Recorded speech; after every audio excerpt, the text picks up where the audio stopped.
Are we live? We're live with your. Hey, good morning, everybody. Good morning, Mr. Auditor and the public. We do have a quorum. Senator Clarkson will be back within 5 minutes, but I thought we would get started. Doug, if I can call you Doug, we got your memo. We'd like to have you, it was pretty self-explanatory, but for the people who are viewing from the public or might not have read it, if you could give us a summary, that would be a good starting point. We're also having, as you know, Doug Foreman in, and I've asked the administration to give their comments in writing to your memo because it's a very serious issue to raise, and we want to get this right. So the floor is yours. Thank you very much. Good morning. For the record, Doug Hoffer, State Auditor. As you know from the memo, it does appear that there are some problems with the program as currently designed with regard to the final rule from Treasury. And it starts at the very beginning of the process. For example, the application, which I know was created a long time ago, well before the current final rule, asked applicants to, quote, describe adverse effects from COVID-19. And that sounds okay, but they didn't ask for any documentation. And if you recall, the ERG included a request for tax returns, profit and loss statements, and so forth, so they could, the agency would have some reason to justify an award and determine eligibility. Here, nothing of the sort. And it's not just an abstraction. It's really important because the nature and extent of the so-called economic harm is the beginning of the process that leads to a determination of whether the proposed response, in this case, a capital project, is both relevant and proportional to the harm.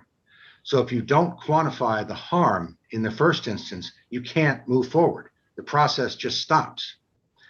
So that's a game changer. I mean, that kills the whole program unless they want to go back and ask for that information.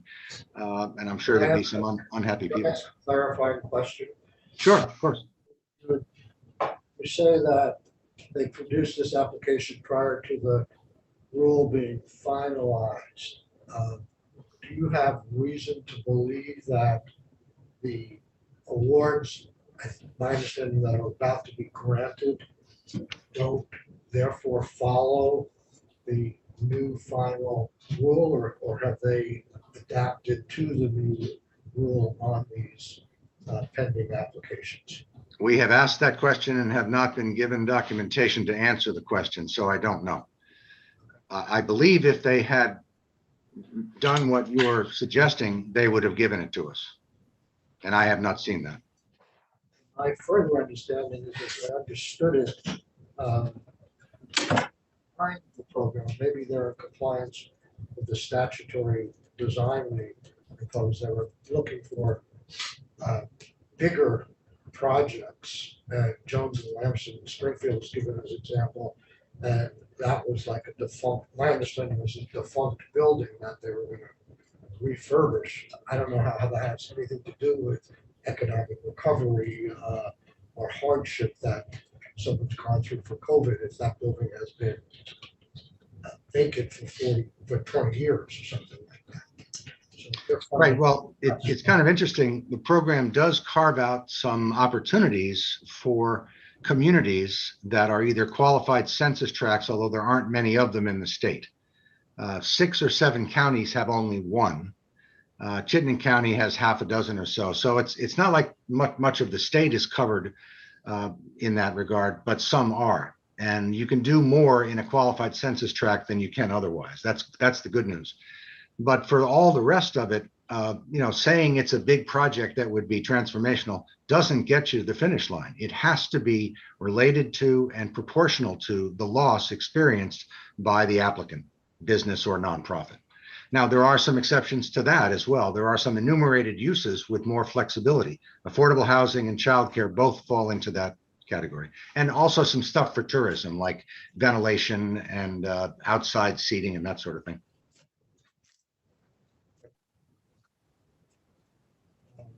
Is there more you want to talk about in terms of the memo? Well, I think if you can't get past that, you don't have a program.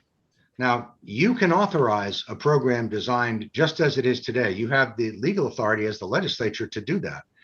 The risk, as I've tried to point out, is that it's entirely possible that the Treasury could come back and say, what were you thinking? You know, you just gave away millions of dollars that isn't even close to meeting the requirements of these rules, not even close. Just a That's a question. risk. The state has this firm Guidehouse that is supposed to be providing expertise as to whether or not particular programs or parts thereof meet federal rules. Are they, based on what you've seen, doing that? Because it sounds like there's a big deficiency here. Yeah, good question. We asked for Guidehouse guidance because I had heard the commissioners say that they had been working hand in hand with them, and Guidehouse had assisted on individual applications. So we asked for what Guidehouse had provided to the agency. And what you see in Appendix 2, I think, might be 3, is exactly what was sent by the agency. And while it appears to be accurate, it is very general in nature. In other words, as far as I can tell, there is no evidence that Guidehouse was asked to opine about individual projects, only in the broadest sense. And it's not dissimilar to what we reported. And this key question that you're asking about some loss resulting from COVID being related, proportional to some loss related to COVID.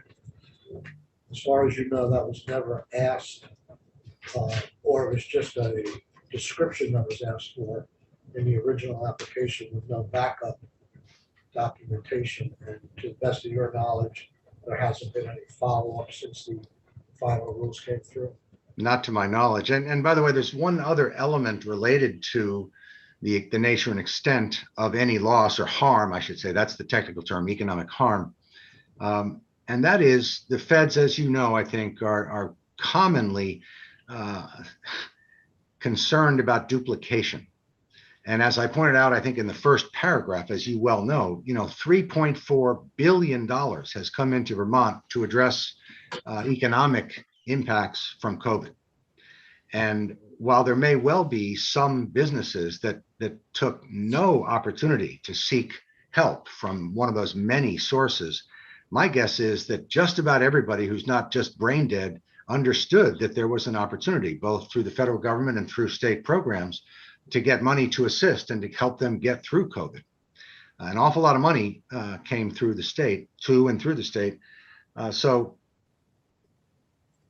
if they were to provide documentation about the nature and extent of an economic harm, they should also be asked, did you receive any money prior to this program to address those harms? And if you did, I think the federal government would say, you don't get 2 bites at the apple for the same economic harm.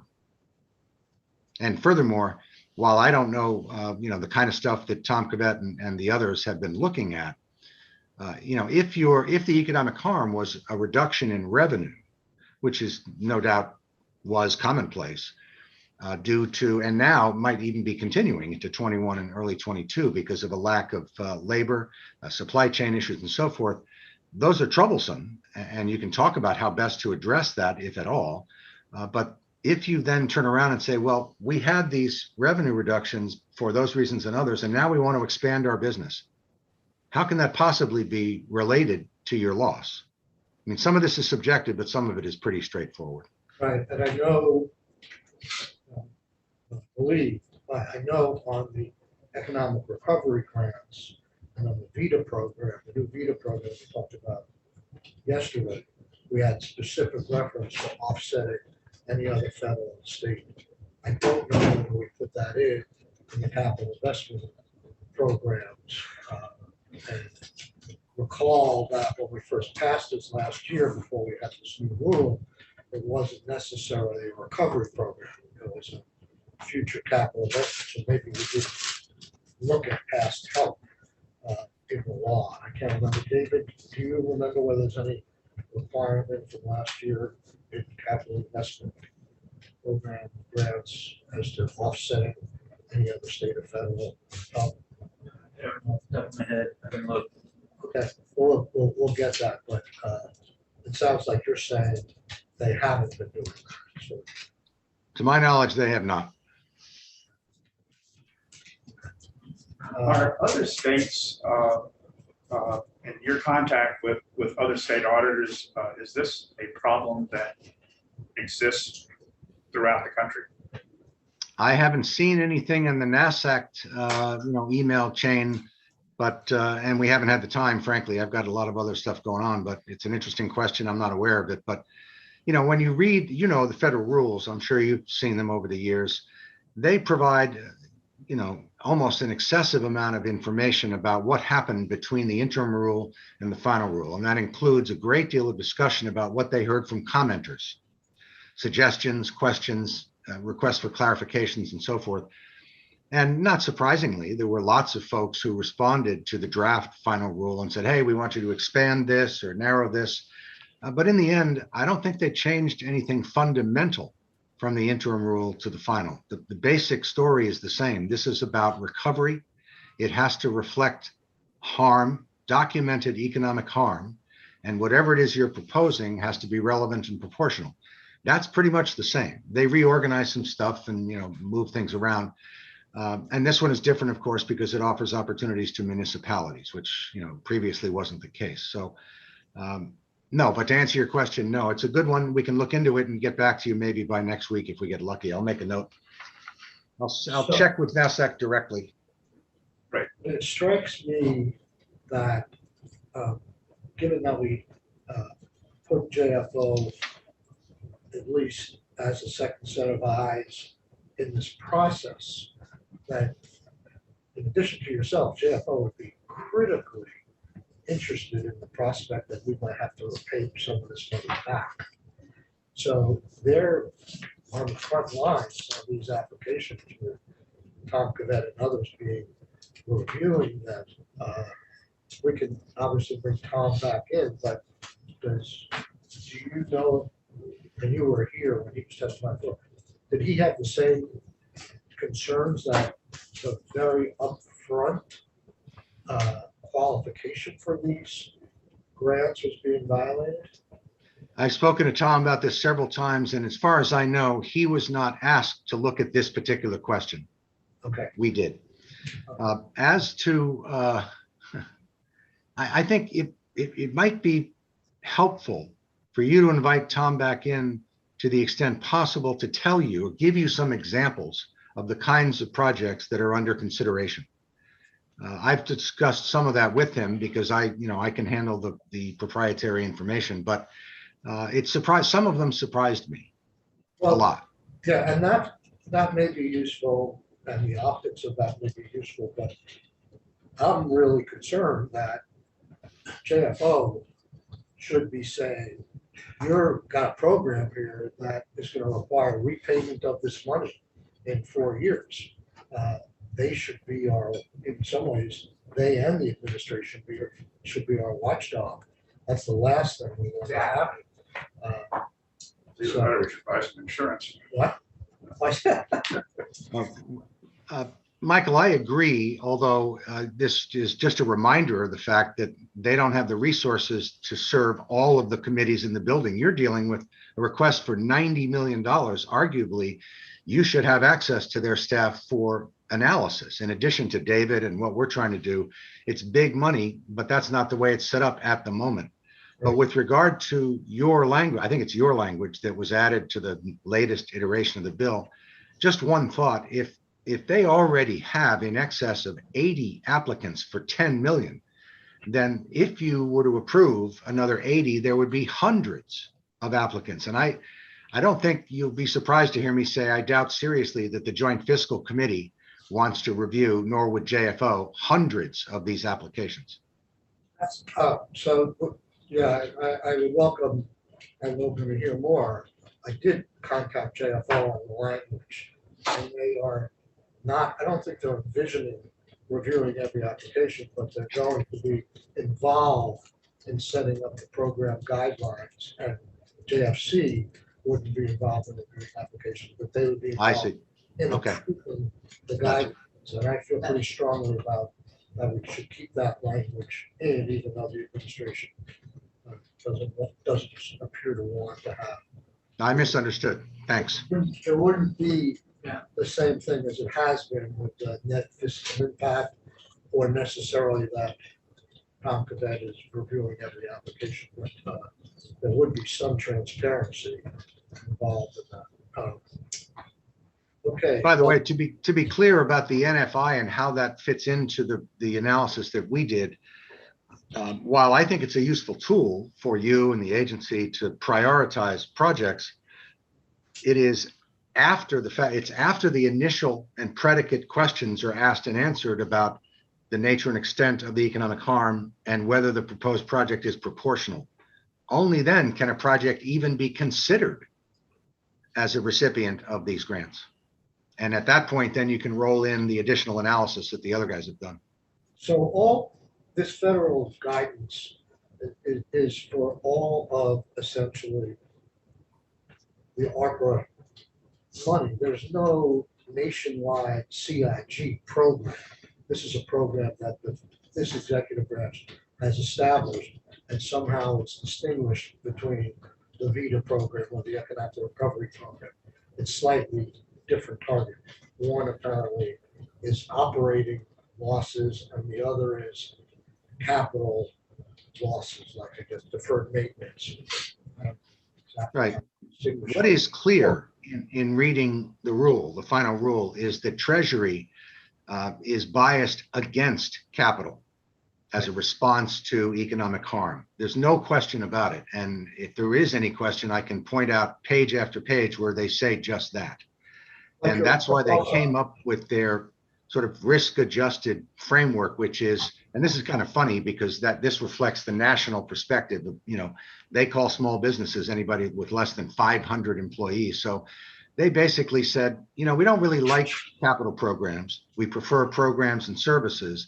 But if you're seriously considering it and the proposed project is less than $1 million total cost, estimated cost, then we're not going to insist on any more written justification as long as you meet the other requirements in the rule. But if it's more than $1 million, you need to answer a number of questions like why capital as opposed to programs or services, why this type of capital investment as opposed to another, and so forth. And it sounded to me quite onerous. And I think intentionally, because they don't think, for reasons that I think you can understand, that a capital project would be an optimal response or even a good response to what is likely to be lost revenue in many cases. So, you know, a capital project, as we all know, can't be built in a month. Permitting, all that stuff. And in fact, it's kind of interesting. The application asked the question, you know, is this almost shovel ready or something to that effect? And if it was, then they were going ahead anyway. But you don't have a but for here, but it does make you think. But anyway, the rule is very clear that capital projects are not their first choice. They don't like them, and they make you work for them. Okay, It doesn't mean you can't do it, but it's work. but they don't make you work for it as much if it's under $1 million. And I have two questions there. If the total project is less than $1 million, yes, but you still have to do the related and proportional part. Yes, but we had a discussion yesterday, you probably didn't hear, where the bill itself says the maximum award can't be more than $1 million. And we were told early on, the reason why the agency was suggesting that change was precisely the reason you're talking about. It's a lot more paperwork, a lot more justification. There's a disconnect between what they're saying, the threshold is, they're saying $1 million award, and you're saying $1 million total project. And last year, I think we put a 50% match requirement. This year, the administration's even saying we're willing to go with only 20% of the project being funded through an award. But if it's 20% and if the award can go up to $1 million, then the project could go to $5 million. Right. And you're pretty clear that that extra paperwork and review triggers in as to total project cost. Yes. Absolutely. Makes sense, because they don't even know from CIG or in the federal level what our programs are. So, No, they were very clear in the rule about this, and there's a table which is replicated in one of the attachments. Very simple. last question I have is, there's an exception for the threshold amount, but isn't there in your memo also an exception for types of projects like childcare or certain categories, sectors where you could get preferential treatment of some sort? Yes, as I mentioned, they do acknowledge, unlike some other things, for example, a project like the Grand List Enhancement Program or proposal, that clearly acknowledged that something's been happening for 10 or 20 years. If that's the case, then for the most part, the rules say you're out of here. However, if you are in a qualified census tract or in especially a disadvantaged industry, and there are rules about how you define that, then there is some flexibility, especially for affordable housing in communities that have outstanding need, because they say, yeah, we acknowledge that that's been a problem, but COVID made it worse.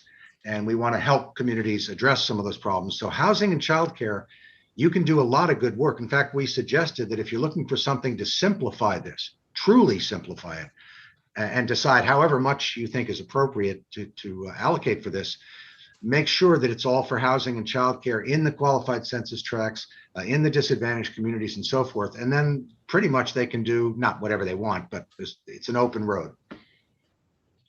Lot easier to pass federal muster. Right. Yeah. Well, there, And as it is, Doug, there are many childcare projects that are in some of these proposals.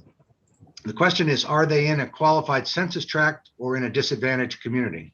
And if not, then you're still going to have problems, because you may recall, I'm sure you don't, you read a lot of stuff, and this was a week and a half ago, but the email I sent in response to Senator Brock's question made it very clear in the rule that they like or acknowledge the need for and support and themselves support assistance for childcare purposes, but they do not agree that capital can be pretty much whatever you want.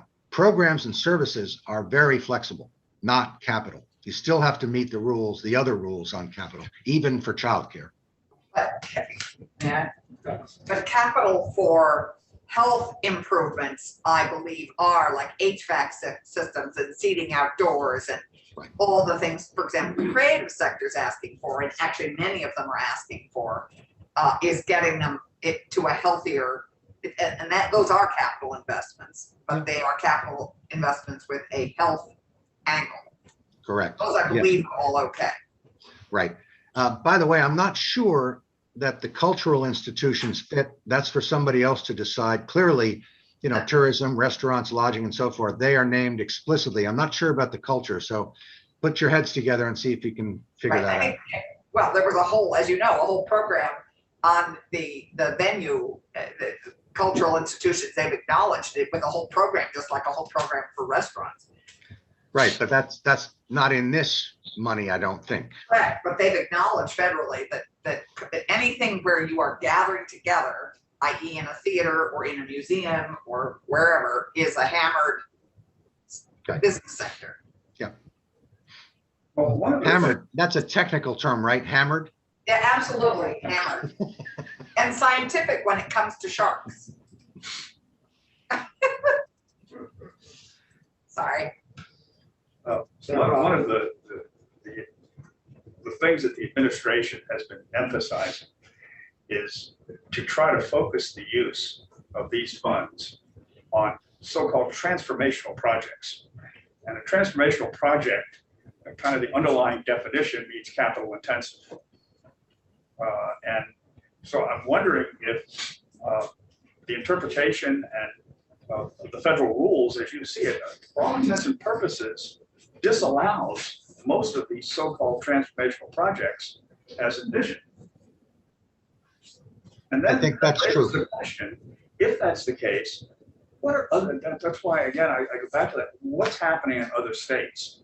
Are other states using this money for large capital projects willy-nilly? And doing that sort of thing, even at this stage, should be relatively obvious if the feds are not entirely asleep. and how are they reacting to it? I'll check on that later today and see if I can find out something for you. But, transformational is where the administration started. But I'm not sure that discussion within the administration that led to this proposal was informed by a careful analysis of even the interim rules. Because it's pretty clear that this is not about transformational capital investments, except, as I noted before, as I think you know, this federal money is different than CRF because municipalities can use some of this money for infrastructure, for example. And you could argue that that's transformational in its own way and certainly necessary, but not private business expansion. That's not what this is intended to be about. In fact, they make it very clear, by the way, on a number of occasions in the tedious 117 pages, they say over and over, this is not about general economic development, period.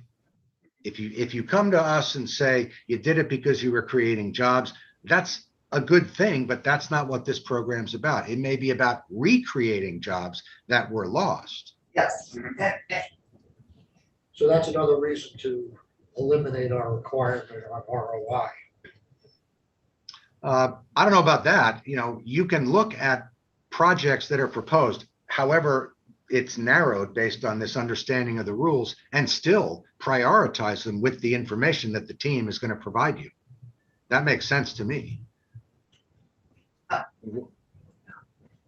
think we're all acknowledging that transformational has gone from a capital T to a lowercase t, and that we are really focusing on regional impact and regional to some of these big projects. So I think I'm, in my mind, focusing on regional impact. But still, the regional impact is not what the program is about. The program is realize, about a response to a I realize, specific Doug, but I'm regional thinking recovery with regional impact is sort of where my head is recovery with regional impact.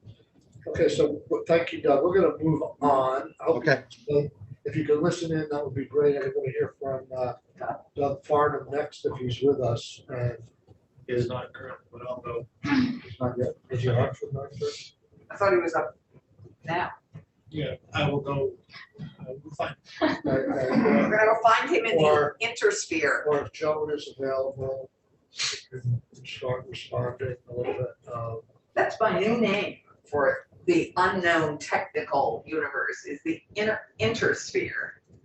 For internet sphere, the intersphere is sort of where Doug is at the moment. Okay. Let's see our schedule. Who else was in that group? The two gentlemen that are in the group, Okay. Christine, Doug, Matt, at 10. Right, at 10. Tucker at 10. Tucker. So we have- Doug, if you're still with us, did you see the language?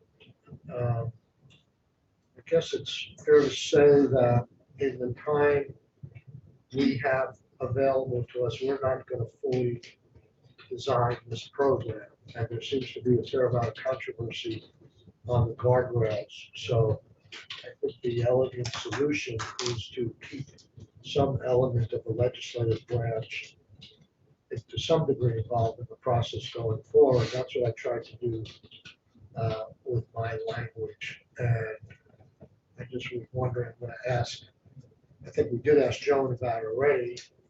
Obviously, she preferred not to have it, but I think they could live with it. I'm wondering what your reaction. We applied it both to Vita and to this program. It's muted. They had gone to the bathroom, so It's a long speech. long speech for nothing. I sent her one to the other. They weren't ready at 9. Wasn't up here yet. The others were ready to be here at 9. I'm not sure whether or not here yet, but I just simply never mind here. Okay. To join us I'll now. text Joe. Joan just, she's coming up. Oh, thank you. Yeah. You're in my head. Doug, she was really, I think that. Thank you, Joan, for being here. Now she Thank you, Joan, for being here. We were hoping to have Doug Farnham, I think, at your suggestion, someone's suggestion to Yeah. respond to the auditor's letter. But we can't seem to find Doug, so maybe, Hi, I'm on. so maybe you can get us started. She might have missed again. Joan, did you hear that about Doug Farnham? Doug was supposed to be with us at 9 and he isn't here yet. Did you hear that? Can you hear us? She's just texting. I am not privy to Farnham's cell phone. Hey, good morning. Hear us? Are you muted? Must be muted. There's Doug. Here he is. Oh, there's He just- Farnham. He Got it. just joined. Hi, Doug. Good morning, Mr. Chair. Good morning. So I was hoping you might have heard the auditor's testimony, but if you did you see his memo? I did have an opportunity to review his memo, Mr. Chair. Okay. I had asked, I can't remember who, to see Jessica Vittner, if she could get sort of an annotation response from the executive branch to that memo, because we're dealing with a pretty serious question here. And I'm sure you and JFO and everybody don't want to give any of this money back once we grant it out.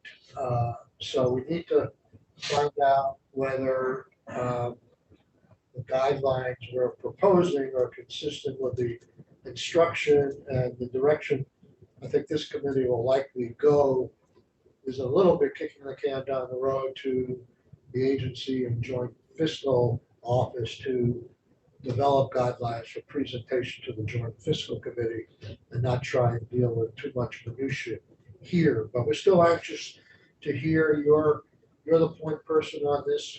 And I don't know if Guidehouse is somebody we need to hear from, but hopefully you could give us the executive branch's response to what the concerns the auditor has raised. Absolutely, Mr. Chair. For the record, Douglas Farnham, Deputy Secretary of Agency of Administration. So I would start off by saying right now, we have Guidehouse finalizing programmatic changes between the interim final rule and the final rule. Treasury has stated that we need to comply with the final rule by April 1st. So as far as an annotated kind of line item response to Mr. Hoffer's memo, it's just not the right time to draw their resources to go line by line and respond to all of the conclusions he's arrived at. But I would say from a starting place, I think that Mr. Hoffer does not have the information available to arrive at the conclusions he did. Unfortunately, we don't have the program documentation completed yet. His staff requested it, and I told them it was still in draft form. We were still finalizing all of our Treasury risk justifications. And that has been a robust engagement between Guidehouse and ACCD. And at this point, Guidehouse has not rated the program as high risk, has certainly not even come close to saying it's ineligible.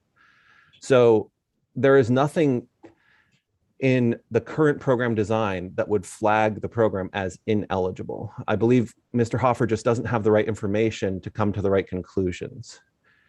So as a whole, I would say that the conclusions of the memo are inaccurate, primarily based on just a lack of access to detail. Are you saying that for the program as we passed it last year? So, Mr. Chair, I would say that the process we've followed for the last 2 years in Vermont is that the Vermont legislature will pass a program, and it never has everything in it in the state law that would meet federal eligibility. And that's fine. That's the way we've been approaching it.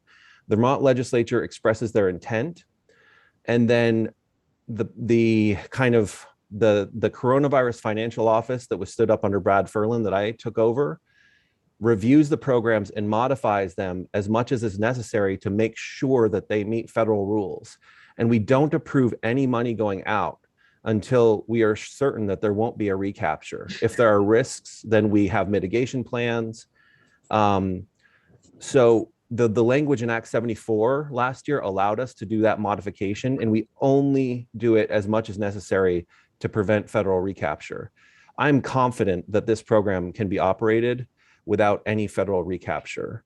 And the engagement process with Guidehouse and ACCD, we actually created a tool, which I believe was shared with the auditors. I'm not certain if it was shared, but it basically walks through the fact pattern of every single project and finds the path to eligibility.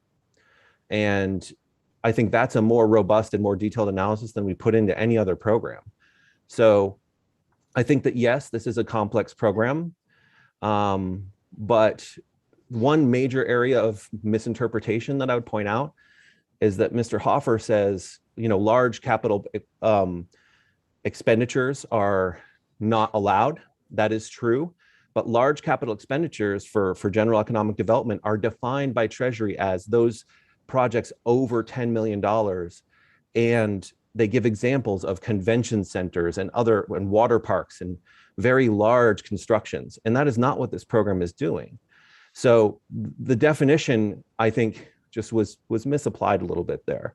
Sorry, go ahead, Mr. Chair. Vice Chair and I have viewed this as the reason we need to move away from things like return on investment and prioritization and those kinds of things was, as the commissioners told us, was primarily because of change in the rules. That the rule, as the final rule, has changed from what we thought it was going to be. We couldn't do big transformational projects. We had to tie it to recovery. The commission is very good about being careful. This is a recovery program. That's not what she said last year. So from your shop, have you changed the review process even on this first 10 million before the money goes out to be coincide with the new interpretation? Yes, Mr. Chair. I would say that that's one thing that's added a little bit of time to our program review, is that we had to stop analyzing it under the interim final rule and analyze it under the final rule and put it through the new criteria for capital investments. Now, the risk level for capital investments for small capital investments under $1 million or less has actually gone down. And that's one reason for the recommendation to keep the investments at $1 million or less. But as you go up into that larger stratum of above 5 million, above 10 million, then Treasury, the risk levels going up and the requirements from Treasury are dramatically increased in the final rule.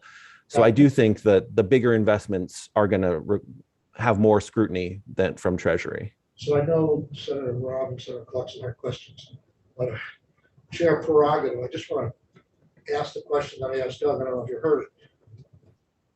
He says, in his memo, he says, the more thorough review and justification for a project kicks in at projects that are over $1 million project cost. And the bill, maybe it's our fault to draft it this way, but the proposal that was put in front of us says the maximum award is $1 million, not the maximum program size. The maximum award is $1 million. So if we were told that the idea of doing that is because you unleash a whole entire set of review if you award more than $1 million.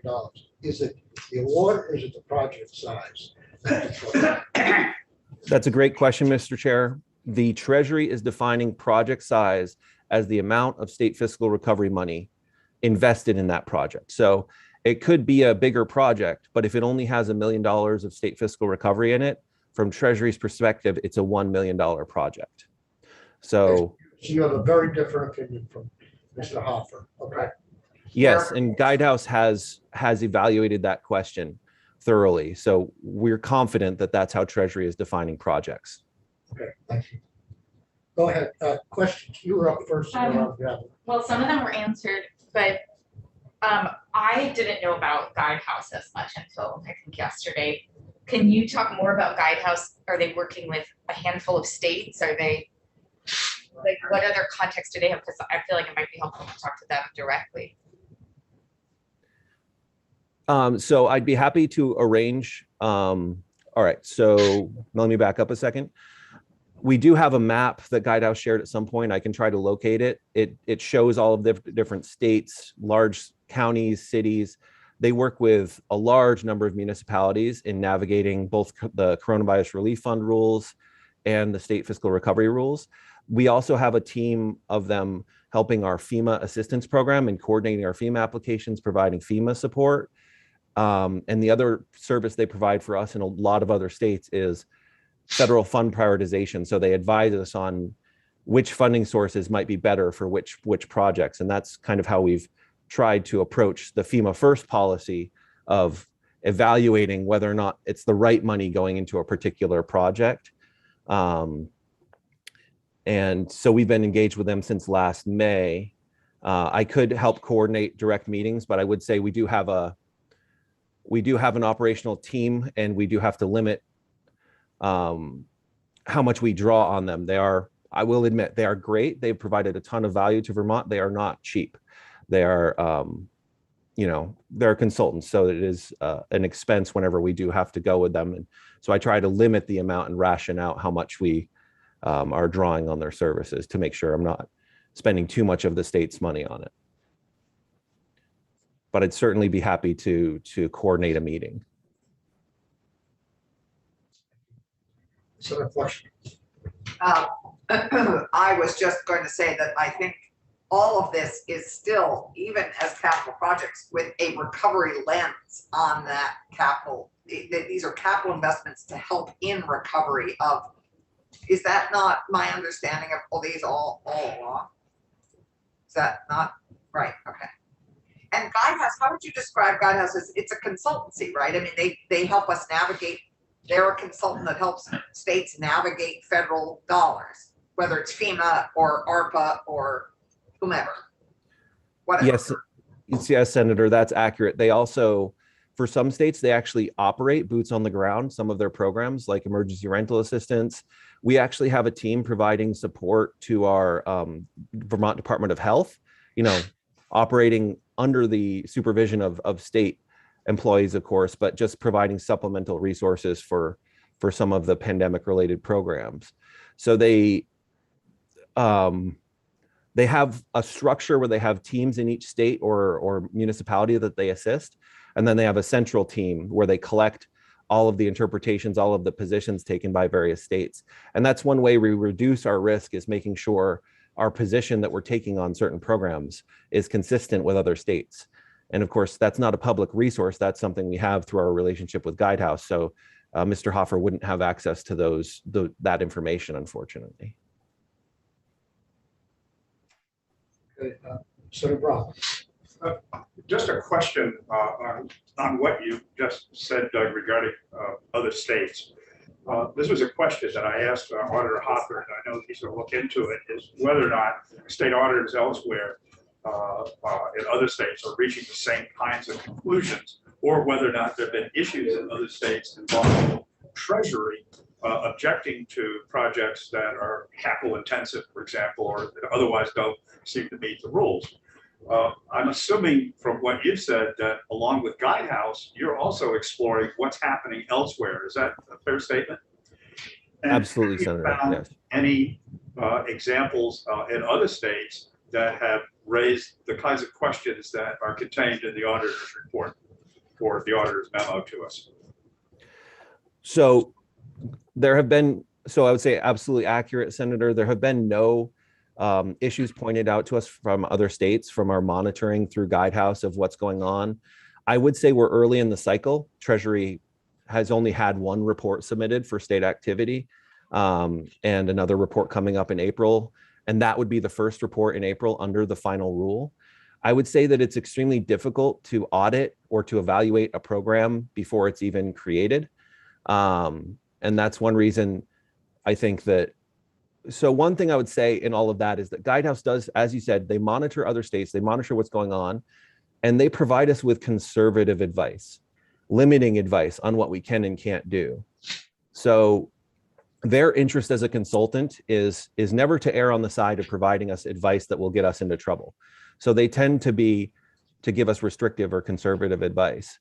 And then in places where I need to, I'll authorize a slightly riskier approach because I know that we want to achieve the legislative intent and a certain amount of risk is worth it. In this case, Guidehouse has provided us with advice which they believe mitigates the risks and qualifies these programs. Again, that documentation is not all finalized and ready to share externally. It's still being, finalized, but the conversations have happened and the high level kind of review has already taken place. I guess, I'm still looking at the auditor's suggestions and report, and